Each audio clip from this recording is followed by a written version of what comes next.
Hydrated today? I am hydrated. I There we didn't get go. that before EJ forgot again. But we had a nice, easy Spiders day today, about an hour and a half, and came out healthy. Guys don't know how to slow down. That's a problem in Spiders. These guys going to go full speed. But scrimmage tomorrow, go to Acrisure, get a few plays in there and see what we got. Has Ben the best golfer on the team? We clear that up? Is that what he's saying? I mean, don't he know. said he's pretty good. I would probably say he's not the best golfer on the team. I would just throw that out there. But, we'll have to have a golfing tournament.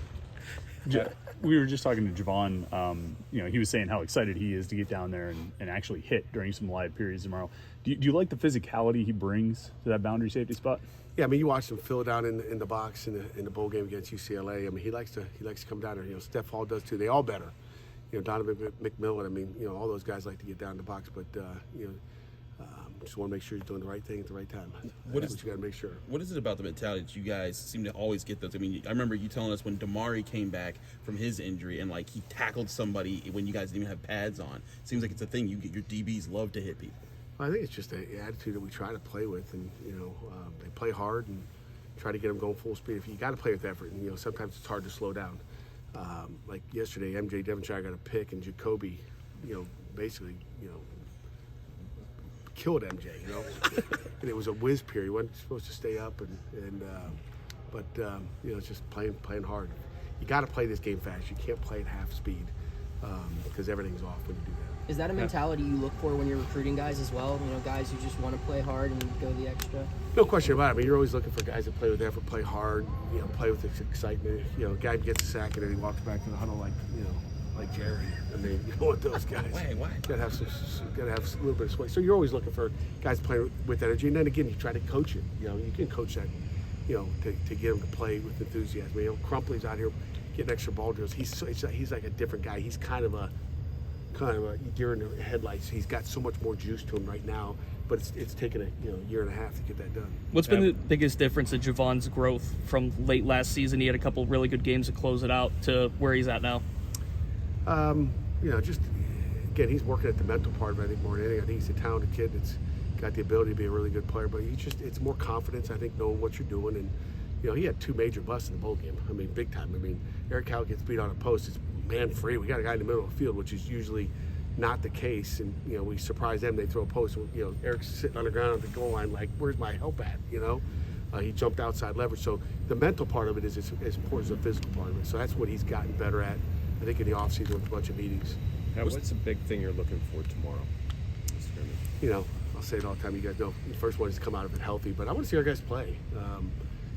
Coaches on the sideline, let them go, and just find out who the players are. In that stadium, I think, and I want to see the offense move the ball. Although I want to see the defense stop. It's one of those.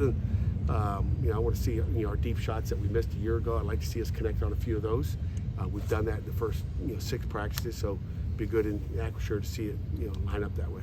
And I would say that it's difficult to find good kickers, but you find 3 in a row in your time here: Blewett, Kessman, and now Ben. What's been the secret for those guys? Yeah, I didn't find Blewett, but I'll take Blewett. You inherited. Yeah, Blewett, I inherited him, but what's the secret? Wish our secret was as good at the punter situation at times, but just it comes down to evaluation. And we knew Ben was a great kicker out of high school. It took him a while just to mentally be as mature as he. I don't think a year and a half ago he could stand in by this microphone and even carry a conversation. But now he's so much more mature. Guys got to grow up, but we knew we had a leg. I mean, there's very few times that we offer scholarships to kickers out of high school. Usually they got to come walk on, spend a couple years, and then get that scholarship from the guy prior to. So that's usually a matter of fact. I think Kessman. I think we did offer him out of high school. So, if they're good enough, we're going to offer them. How's punting coming along? I think right now, punt team is looking pretty decent. Again, unfortunately, we've been stuck in here, so we're hitting the roof a lot. So we'll find out a little bit more when we get to go outside. Ben, with the kicker, how much of it is Andre? And you guys have been together a long time. What is it that he does to help those guys? You're talking to place kickers. Yeah. It's funny. Andre's a special teams coordinator. Coach Partridge really works with the kickers as well.